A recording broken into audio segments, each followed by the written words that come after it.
This is WKRK in Murphy, North Carolina, 105.5 FM, 1320 AM, cable TV channel 25, and worldwide at country.am. And every Monday, nope, not Monday, it's a Friday now. Every Friday now at this same time, join us with the Cherokee County Sheriff Derek Palmer. Again, I'm on Fridays now instead of Mondays, and the sheriff decided to tag along with me too. You can't leave. I've got to go wherever you go. That's right. Just we got to stick together here. Right. And yeah, for folks that tune into the Friday the cable company request show, Donna Lynn is taking that show with her on Mondays. So make sure to tune in Monday, and Donna Lynn will have the cable company's request show. So just a little programming note there, swap on times. But the Sheriff Palmer will be with us, or a representative from the Sheriff's Office will be here every Friday at this same time, same as we text this morning, same bat channel, same bat time, just a different bat day. All right. I'm not saying I am Batman, but you've never seen me and Batman in the same room together. That's pretty good. Yeah. How are you doing, Sheriff? I'm doing well. Doing good today. I'm very good. We've got a lot going on, and Right. This is 2 times in 1 week we've had the show since yeah. we did this on Monday. I'm a little bit tired, or tireder, I guess that's the right word, than I was Monday. We've been having Bible school all week, so when you work all day and then you stay at church all night till 9 or 10 o'clock at night before you get home, it wears on you all week. I'm not as young as I used to be. I could do that and it didn't bother me too bad. So you're a little older than me, right? A little bit. Just a little bit, yeah. Yeah. So you're about 27 now? Yeah, somewhere along there. I'll be 30 this year, I think. Okay, good. Yeah. As Yeah. long as we can continue that There lie, we'll be good. There you go. Yeah. All right. Well, let's. We got a lot to talk about. If folks read the newspaper this week, they learned about the lockdown situation at the jail. So let's elaborate on that a little bit. But what is actually going on there at the jail, and kind of give us detail. Well, first of all, it's we call it a lockdown. Mm-hmm. Locking the prisoners down. But when you hear lockdown, you get this mental picture of prison riots and slamming doors and sirens going off Mm-hmm. and all these kind of things. That's not the situation. That's not what's going on.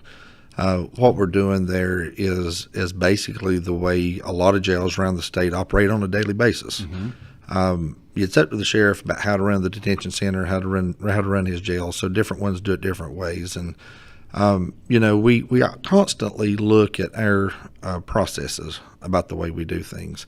And I've said many times on the air, I've said many times to my employees, both detention and deputies, administrative staff, dispatch, I tell them every time I get an opportunity to have a meeting with them, is we need to ask ourselves every single day, how can we do things better? Right. How can we look at what we're doing and make it more efficient, work better, safer? And we just need to constantly evaluate things. I think when we get to a stale place, then we get to a place where we start having slip-ups, we start letting things slip by us, we start making mistakes. And so we need to constantly reevaluate that every day. One thing I do want to say before we get into kind of about what was happening there is one thing I've realized in my course of law enforcement career, in the words of Andy Griffith, sheriffing's a lot different than deputying. And so I've had to learn through these last couple of years of being sheriff, of making those decisions and things we need to do. We have to take all things into consideration when I make decisions on Right. changes and things that's going on. To make a long story short, kind of what has happened over the last little bit at the detention center is that we have a very good detention staff. We have a very good a center there. We've got contracted medical care that comes in that takes care of the prisoners. We've kind of streamlined things there. We've reduced the budget to the detention center. We got our kitchen remodeled and got it squared away and got it to where that we're being efficient there. Last year we had to go back and we had to ask for some extra money for food because we had more inmates than expected.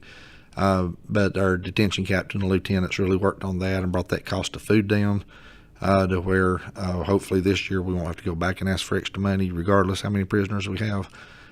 So we're doing things to be more efficient. We're Right. doing things to try to bring that under control. But in the course of this and having a wonderful staff, they are on top of things, and they look and they notice problems, and they notice when things are not quite right. So we had some concern. Our detention staff had some concern that through our medical runs and things that that through the medication process and giving medications and things, that they were afraid that some of the medications may have been diverted, and some of the medications may not have gotten they did get to the person, but the person didn't use the medicines, that they may hide them under their tongue, or or a lot of different things they can do there. It's even been known for inmates to swallow medications and regurgitate them back up. So there's a lot of different ways that inmates can divert these medications and keep them. So there was some suspicion of that. So a couple of weeks ago, we did a cell search within our facility to kind of see what kind of contraband was in there, what was going on. And we did find some medications there, nothing that was detrimental, nothing that was scheduled, or nothing that would kill somebody, but some of the non-scheduled drugs that inmates take, we did find some of those that are in there that they were hiding. Right. There was only like a couple pills. I mean, it wasn't like there was a lot. There were just but there was some we found. So we did a complete search of the facility, looked for contraband, which the detention officers do that from time to time, sporadically. And from time to time, we may find, either that, a couple pills, or we may find magazines that they've hoarded, or might find, where they've ripped a bed sheet or something, So we were constantly looking for those kind of things. Well, after that incident, we kind of really started going over the rules, giving the inmates, when they come in, they're given the rules. They understand, what they can do and what they can't do. And we went over the rules with the pods again. We went over the rules, detention officers, make sure everybody was on the same page and understood these rules. So a couple of weeks later, we were in contact again with the detention officers. They every morning they go around, they hand out razors for people to shave on the male section, well, both sections, but they hand the razors out for people to shave. Once they hand the razors out, they go back again and take up the razors. And so as they were making their second round back around to take up the razors and took those razors up and brought them out, they realized that some of the blades within the razor itself were missing out of the razor blade. And so immediately they called the captain, reported what happened. We need to go back in and retrieve these and find out, what's going on with this. So they went back into the pods. They did retrieve the razor blades that were missing. They did count them all and make sure there was nothing left. Did a complete search of the jail and recovered anything out of there that was contraband. Whether it was the razor blades that was missing or whether it was just items they shouldn't have, in there. So once they was brought back out, this was their second offense in just a couple of weeks of trying to get things over on the guards. And so we were concerned about the fact of what were they wanting to do with the razor blades. Right. And so what we did at that point was we put them on it's called lockdown, but 23-hour lockdown. Let them out 1 hour a day for exercise, but keep them in their cells 23 hours a day. This was for a couple purposes. One was to do an investigation into why they had the razor blades and what they were planning on doing with them. Right. That was the first part. To see whether that was intended for other inmates, whether it was intended for prison guards as they was coming in, detention officers.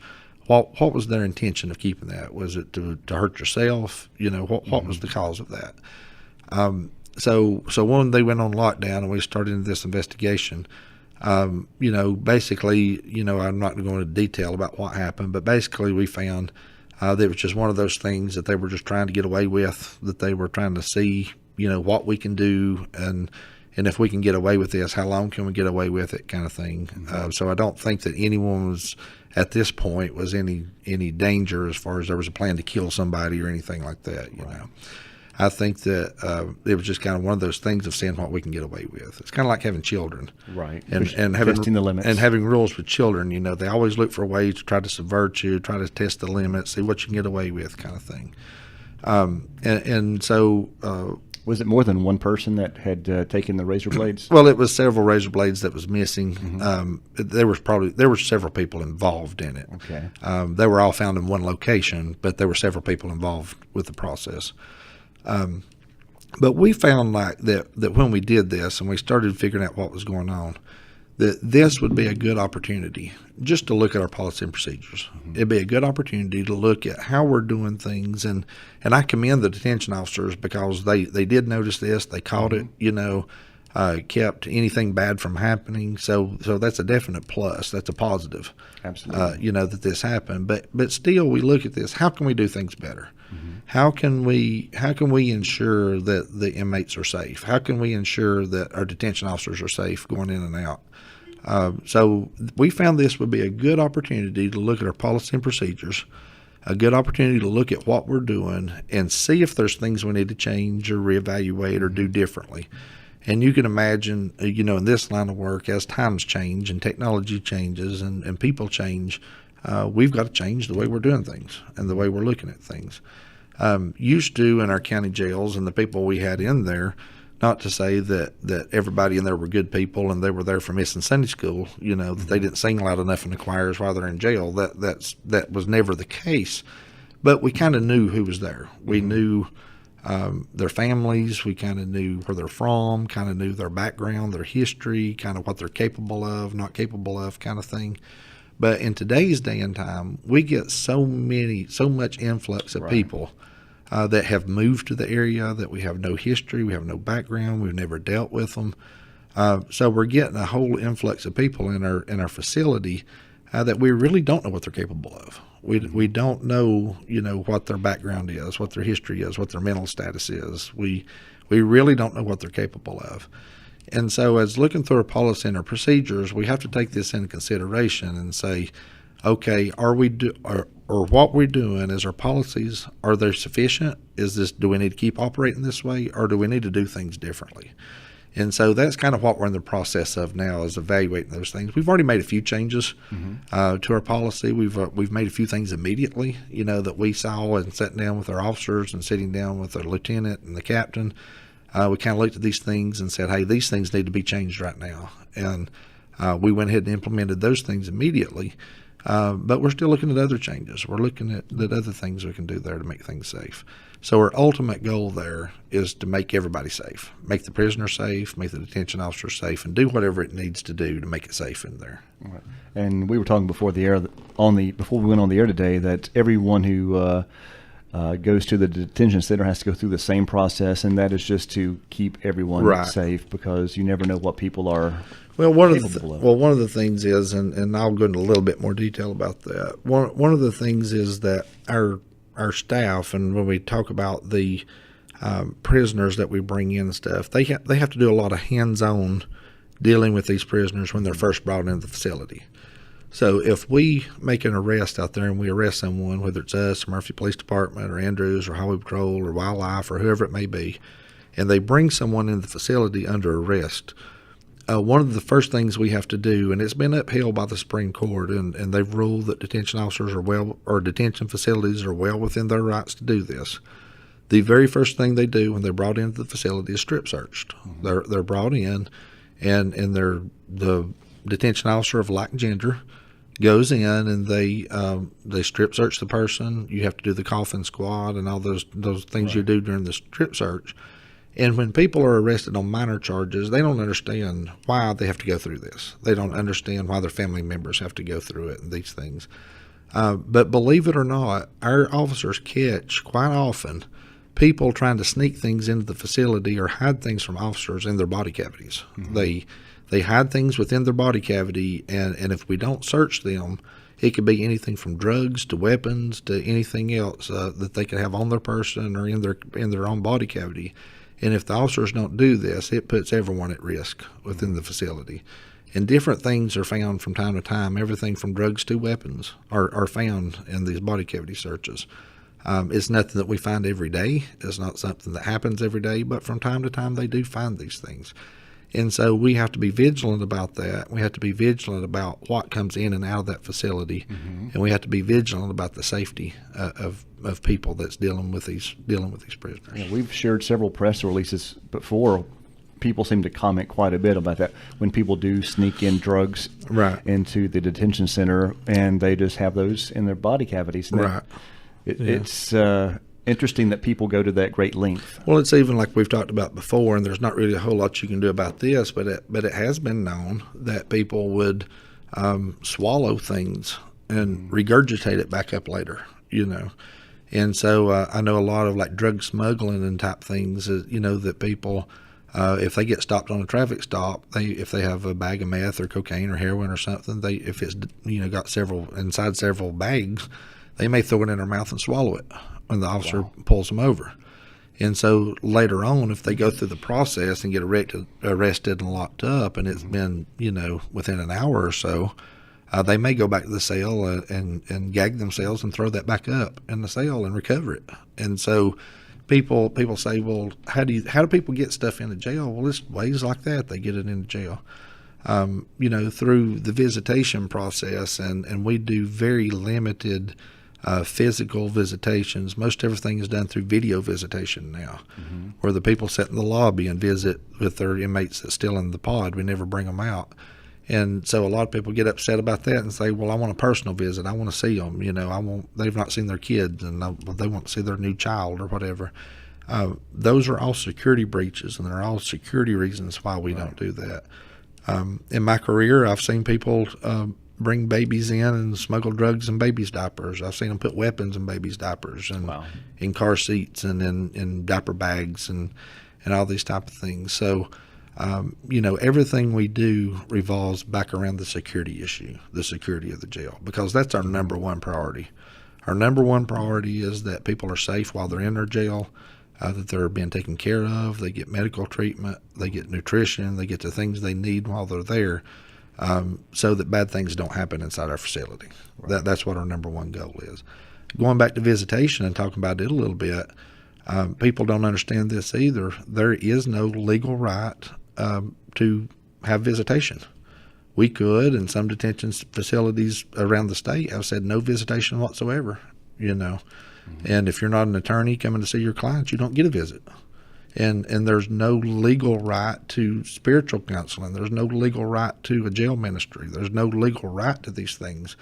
These are just things we do to try to help the well-being and the mental status and the welfare of our prisoners.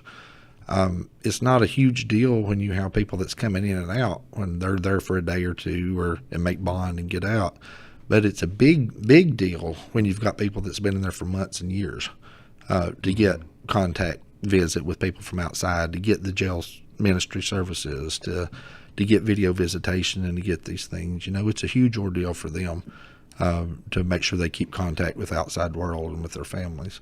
And so, that being said, as we're on this 23-hour confinement right now, we are looking at ways, and probably starting next week, we're going to start opening the visitation back up to where they can visit with their families, and we're working on a schedule for that.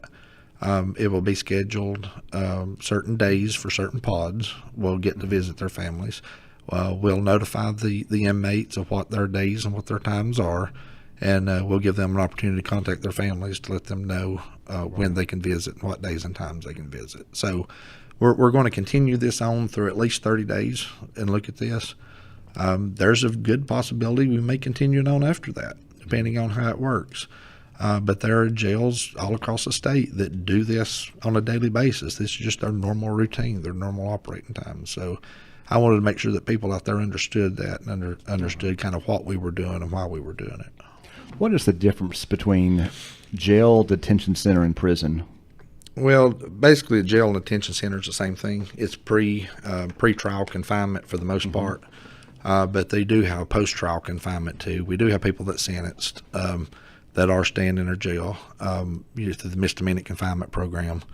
They are sentenced prisoners that are being housed here, but the vast majority of the people that's in the detention center in the jail is pre-trial. It's people who are awaiting trial or awaiting court dates.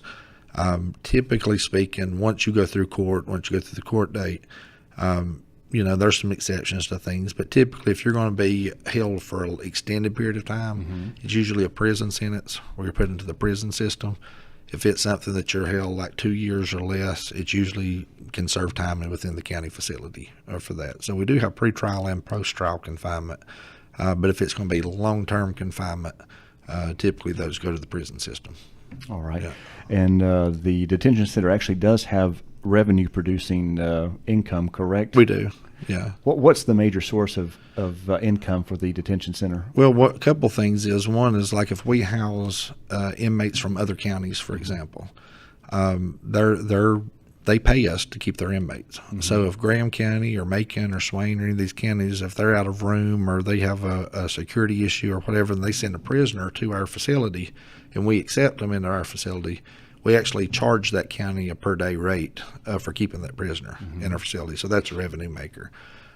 Through the federal program of holding federal prisoners, that's also a revenue income from holding federal prisoners. And that's been on a steady decline for several years, not just in Cherokee County, but around the state. That's been on a decline. And as a matter of fact, I just talked to Curtis Cochran yesterday, the sheriff of Swain County, and talked to some sheriffs out in the eastern part of the state about this. And what we're hearing all across the state is the federal system is just not sentencing people like they were in the past. Mm-hmm. Sheriff Carmichael's down in Mecklenburg County in Charlotte. He was telling me that that they've lost about half their revenue on the federal system just because they're not getting the prisoners, and that seems to be about typical across the state. What I'm hearing is people are generating about half the revenue that they were generating in the past. And like I say, that's nothing unique to Cherokee County. It's just what's happening across the state.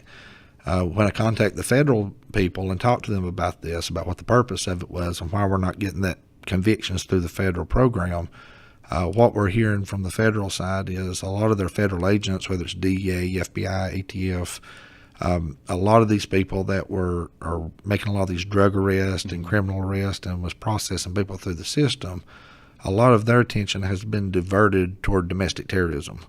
And it's been diverted toward all the terroristic things that we face in today's time. And so where you had officers that were going out and doing undercover drug work and making drug arrests and putting it through the system, now they're listening to phone calls and tracing down letters and emails and all these kind of things from terrorist organizations back and forth. So it's kind of like a lot of their resources have been pushed to terrorism.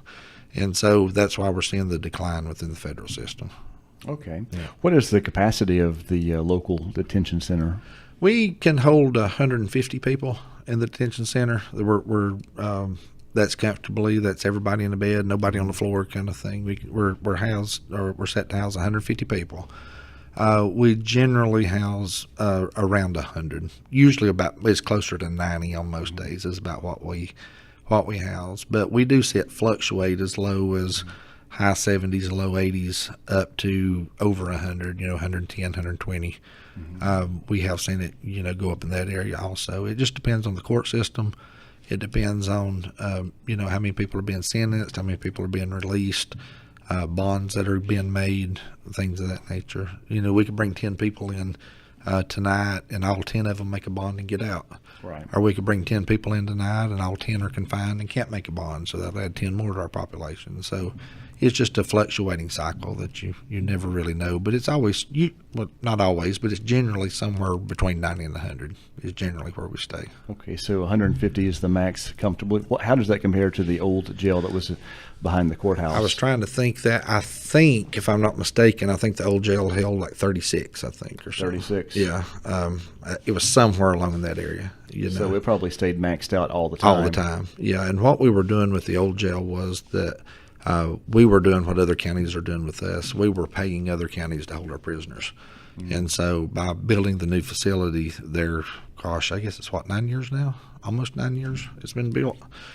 When they built that facility, that was bringing the revenue or the debt that we were giving other counties. We brought that back into Cherokee County where we're not having to pay other counties to hold our prisoners. So we have plenty of room to hold our prisoners. But what people don't really understand about that is arrests that are generated in Cherokee County that we're holding in Cherokee County. It's not a revenue maker. Right. We don't make anything off that. It's just a dead expense.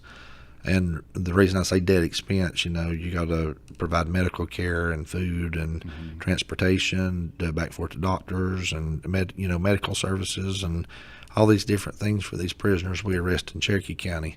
And so it's money that we have to pay out through the budgetary process, and so that's why the budget fluctuates from year to year too. So from a financial standpoint, it's more attractive to house out of county It would, inmates. yeah. But from a society standpoint, we can't let people just run around and not arrest them. Right. So from a financial standpoint, it makes more sense to house other people's prisoners, but we do have to house our own prisoners and not have to pay that money back out for somebody else to house. All right. Yeah. Since the jail is on what's being called lockdown right now, Right. does that interfere with the work program, like leaving and going out and doing community service? Right now, I think it has, because we're trying to evaluate what we've got, and one thing about the work detail too, while they're out and working, to make sure people understand this, is these are people that has either been approved by the court system to get work detail or low grade charges and things of that nature that allows them to be out on work detail. However, they're still prisoners. Right. And sometimes when this work detail is out, if they're going to the campground, or if they're picking up trash on the side of the road, or, if they're mowing in a cemetery somewhere or whatever, sometimes people want to approach them. And they say, well, hey, there's O.T.M. over there. I've not seen him in a while. I'm going to go say hello to him. We've got to understand you still can't have contact with those folks because they are still prisoners. Right. And so as they come back and forth through the work program, they're also searched every day coming in and out. They're searched when they leave the facility and they come back to the facility. They go through that same process all over again of being searched before they're allowed to go back to their cells. They receive new uniforms and all those kind of things, just to try to keep that contraband from being snuck back in. And believe it or not, even though they're trustees, even though they're out there working, they do from time to time try to sneak stuff back into the jail. So, we have to be vigilant about that and have to recognize that fact that Tim may be a great guy and Tim may be a friend or Tim may be a family member, but we've got to search Tim too because he might try to bring something back into the jail. And so we have to just be vigilant about those type of things. What talking about the work detail program, what are some of the accomplishments that have been made over the past year, like some of the great works that have been done? Several things, that we've done. One is that we started last year, or actually year before last, I believe it was, but we started the WOOD program for the elderly. We started this program so the inmates could get out. About this time of year, they will start transitioning from mowing to gathering wood, cutting wood, splitting it, busting it, stacking it up. And then as the winter months come and the cold weather comes, if there's elderly in the community, people in need that use wood heat, they can actually call and get verification through our detention center, get set up an appointment time, and we'll actually deliver wood to their homes for them. So, I think it's really helped a lot of times with our elderly folks who still use wood heat. Yeah, and there's a lot out there that still There's a lot out there that still heat. use wood heat. So we can get to their homes and make sure that they can get the wood they need. That's one accomplishment. One thing I do want to say about that too is we have detention officers deliver that.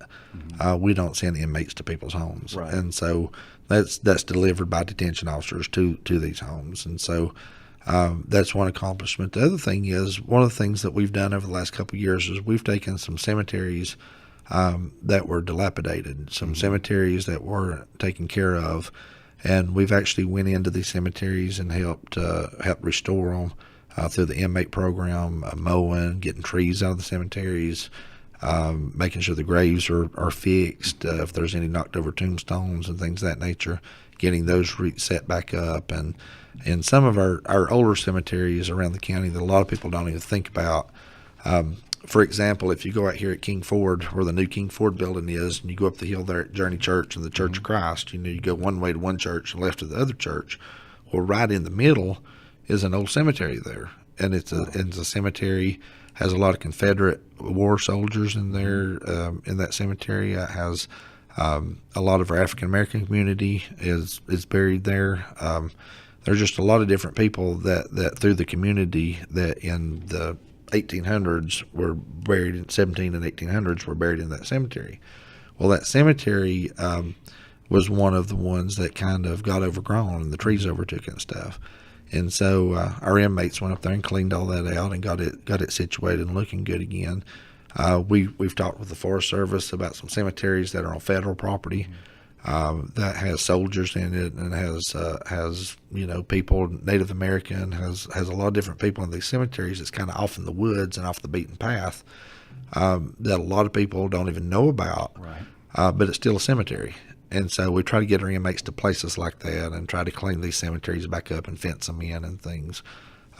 So just things like that in the community. Picking up trash, don't think a whole lot about picking up trash, but it's a big deal of trying to get out here and get trash picked up on the sides of the roads and trying to keep everything clean and looking good.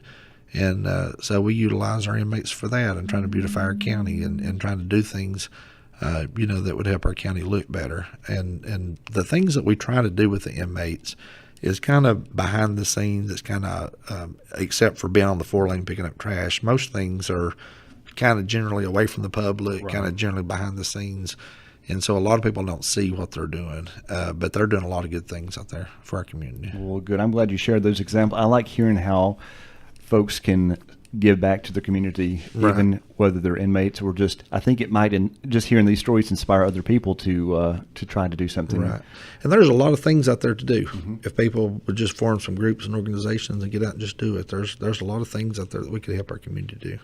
All right, Sheriff, I can see our time has come and gone for the day. Anything you want to add before we say goodbye? No, I just want to let our community know if you have any questions or anything you want to talk about, just give me a call. Come by the sheriff's office. I'm generally there most days, and so if you want to make sure I'm there and you want to make sure you get to see me, just call my administrative assistant Shannon Raper, and she will schedule you an appointment, and we will be more than happy to meet with anybody who wants to meet. Very good, Sheriff. Thank you very All much. right. Welcome to Fridays. Day. Thank you. All right. It's Hey, I get to go home. I don't have to go to work for the rest of this week. All right. That is great. There you go. Thank you, Sheriff. All right. It is WKRK Radio in Murphy, North Carolina, 105.5 FM, 1320 AM, cable 25, and country.am. And our time is 11:36.